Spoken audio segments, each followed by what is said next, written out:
بسم الله والحمد لله والصلاة والسلام على رسول الله وعلى آله وأصحابه ومن والاه أما بعد فأعوذ بالله السميع العليم من الشيطان الرجيم إذ قال الحواريون يا عيسى ابن مريم هل يستطيع ربك أن ينزل علينا مائدة من السماء قال اتقوا الله إن كنتم مؤمنين قالوا نريد أن نأكل منها وتطمئن قلوبنا ونعلم أن قد صدقتنا ونكون عليها من الشاهدين قال عيسى ابن مريم اللهم ربنا أنزل علينا مائدة من السماء تكون لنا عيدا لأولنا وآخرنا وآية منك وارزقنا وأنت خير الرازقين قال الله إني منزلها عليكم فمن يكفر بعد منكم فإني أعذبه عذابا لا أعذبه أحدا من العالمين. سورۃ المائدہ سورہ نمبر 5 کی آیت نمبر 112 سے 115 کی تلاوت آپ کے سامنے کی گئی. اس سورہ کا نام سورۃ المائدہ ہے اور مائدہ کا معنی دسترخوان کو عربی زبان میں مائدہ کہا جاتا ہے. صرف دسترخوان کو نہیں بلکہ اس وقت جبکہ اس کے اوپر کھانے پینے کی اشیاء رکھی ہوئی ہو، کھانے پینے کی چیزوں سے جب دسترخوان کو سجایا جاتا ہے تو اس کے بعد اسے مائدہ کہا جاتا ہے. در حقیقت یہ معجزہ ہے جس کا مطالبہ حواری نے کیا تھا. حواری کون ہے؟ حواری عیسیٰ علیہ السلام پر ایمان رکھنے والے اور ان کے انصار، ان کا ساتھ دینے والے. جس طریقے سے نبی کریم صلی اللہ علیہ وسلم کے لیے صحابی آپ کے اعوان، آپ کے انصار، آپ کی مدد کرنے والے، اور صحابہ کی کثیر تعداد ہے، لیکن حواریوں کی تعداد 12 بتائی جاتی ہے. اور یہ وہ تھے جو دین کی تبلیغ میں عیسیٰ علیہ السلام کا ساتھ دینے والے، آپ کی مدد کرنے والے، آپ کا تعاون کرنے والے. انہوں نے مطالبہ کیا عیسیٰ علیہ السلام سے کہ اے عیسیٰ ابن مریم هل يستطيع ربك ان ينزل علينا مائدة من السماء، کیا آپ کا رب ایسا کر سکتا ہے کہ ہم پر آسمان سے ایک خوان نازل فرمائے، یعنی ایک دسترخوان نازل فرمائے. آپ نے فرمایا اللہ سے ڈرو اگر تم ایمان رکھنے والے ہو. تو در حقیقت یہاں پر جو مطالبہ ہے، معجزہ کا جو مطالبہ کیا جا رہا ہے، یہ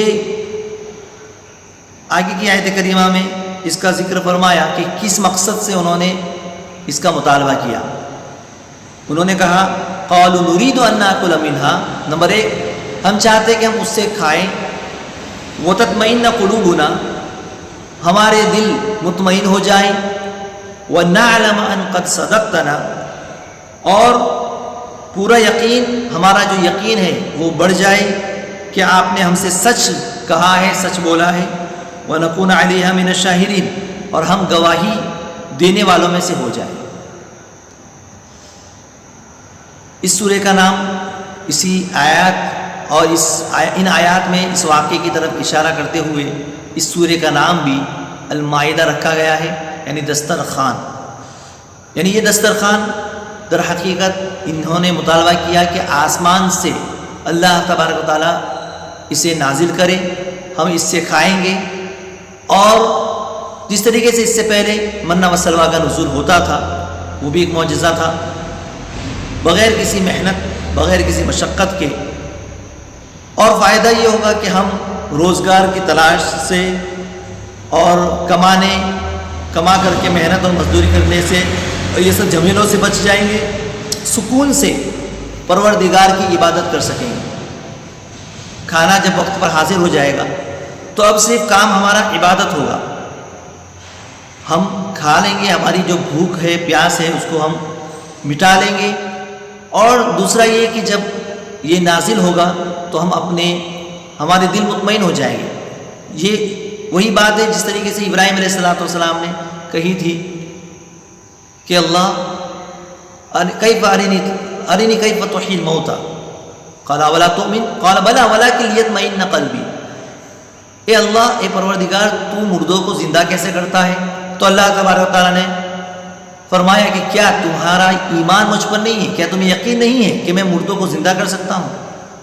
بلا، کیوں نہیں، لیکن اطمینان قلب کے لیے، تاکہ دل مطمئن ہو جائے۔ انہوں نے بھی یہی کہا وَتَطْمَئِنَّ قُلُوبُنَا، ہمارے دل مطمئن ہو جائے، مزید ایمان میں اضافہ ہو جائے۔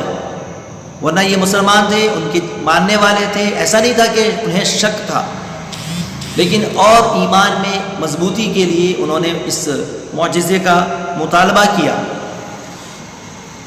عیسیٰ علیہ السلام نے ان کی دعا کو، ان کی اس درخواست کو اللہ تک پہنچایا اور یہ دعا کی، یا قال عیسی ابن مریم اللہم ربنا انزل علینا مائدۃ من السماء، اے پروردگار عالم، اے ہمارے پروردگار، ہم پر آسمان سے دسترخوان کا نزول فرما، تکون لنا عیدا لاولنا وآخرنا، تاکہ ہم اسے یادگار کے طور پر ایک خاص دن بنا لیں، عید کا دن مقرر کر دیں ہمارے لیے، پہلوں کے لیے، بعد والوں کے لیے، وہ آیۃ من کا، اور یہ ایک نشانی ہو جائے، ایک معجزہ بھی ہو جائے۔ عیسیٰ علیہ السلام کا وجود خود بخود ایک معجزہ ہے۔ عیسیٰ علیہ السلام کی پیدائش جو ہوئی وہ خود ایک نعمت، ایک دلالت ہے، ایک معجزہ ہے۔ معجزانہ طور پر اللہ رب العزت نے انہیں بغیر باپ کے صرف ماں سے پیدا کیا، مریم علیہ السلام سے ان کی پیدائش کی، تو یہ خود ایک معجزہ ہے۔ اور بے شمار معجزات سے، بہت سارے معجزات سے اللہ تبارک و تعالیٰ نے عیسیٰ علیہ السلام کو نوازا تھا۔ مردوں کو وہ اللہ کے حکم سے زندہ کر دیتے تھے، برس کی بیماری اور دیگر بیماروں کو وہ اللہ کے حکم سے شفا یاب کر دیتے تھے، اور مختلف ان کو معجزات سے نوازا گیا۔ خود ان کا آسمان پر اٹھایا جانا، زندہ آسمان پر اٹھا لیا جانا، اور اس کے بعد ان کا قیامت کی نشانیوں میں سے دوبارہ ان کا نزول، روئے زمین پر واپس آنا، دجال کا قتل کرنا، بہت سارے واقعات ان سے جڑے ہوئے ہیں، اور یہاں پر ایک معجزے کا مطالبہ انہوں نے کیا، لیکن اللہ رب العزت نے فرما دیا کہ قال اللہ انی منزلها علیکم، اس مائدہ کو، اس دسترخوان کو میں تمہارے پر ضرور نازل کروں گا، لیکن شرط یہ ہے کہ اگر اس معجزے کے نازل ہونے کے باوجود بھی تم ایمان نہ لائے، تو اگر ایمان نہیں لائے تو میں تمہیں عذاب دوں گا۔ فمن یکفر بعد منکم، اس کے بعد بھی اگر تم میں سے کوئی انکار کرتا ہے، فإنی أعذب أحدا لا أعذبه أحدا من العالمین، تو اسے ایسی سزا دوں گا کہ وہ سزا دنیا جہاں والوں میں کسی کو نہیں دوں گا، اس سے پہلے نہ تو کسی کو دی ہوگی۔ اتنی خطرناک سزا اگر وہ لوگ ایمان نہ لائے۔ اسی لیے جب معجزات کے مطالبے پر نبی کریم صلی اللہ علیہ وسلم کے زمانے میں بھی مختلف معجزات کا مطالبہ کیا گیا، تو یہی بات رکھی گئی کہ اگر یہ لوگ معجزات دیکھنے کے باوجود بھی ایمان نہ لائے تو پھر اللہ تبارک تعالیٰ کا یہ فیصلہ ہے کہ انہیں عذاب دے گا۔ تو اللہ کے رسول صلی اللہ علیہ وسلم نے یہ فرمایا کہ نہیں، جو رحمت کا دروازہ ہے وہ کھول دیا جائے، عذاب کا دروازہ نہ کھولا جائے۔ قوم سمود نے مطالبہ کیا کہ معجزہ دکھایا جائے، ہم ایمان لے آئیں گے۔ اونٹنی کو پہاڑی سے ظاہر کیا جائے، حاملہ اونٹنی کو، لیکن جب اونٹنی ظاہر ہو گئی، اللہ کی طرف سے ایک معجزہ تھا، انہوں نے اس کے باوجود بھی ایمان نہ لانے کی وجہ سے اللہ تبارک تعالیٰ نے انہیں ہلاک کیا، عذاب اپنا نازل فرمایا۔ تو اسی آیت کریمہ کی روشنی میں بعض مفسرین کا یہ کہنا ہے کہ یہ معجزہ نازل ہی نہیں ہوا۔ جب یہ شرط رکھی گئی تو وہ ڈر گئے اور اس کے بعد اس کا نزول نہیں ہوا، جبکہ بعض لوگوں نے یہ کہا کہ انی منزلها علیکم، قرآن کریم کا یہ نص اس بات کی طرف اشارہ کرتا ہے کہ اللہ رب العزت نے اس کو نازل فرمایا تھا، اور نازل فرمانے کے بعد جو ایمان والے تھے ان کے ایمان میں مزید اضافہ ہو گیا، اطمینان قلب ان کو ہو گیا، اور اس طریقے سے یہ جو ہے صحیح مرفوع حدیث کی روشنی میں اور جو ذکر کیا گیا ہے وہ اسی طرف اشارہ کرتا ہے۔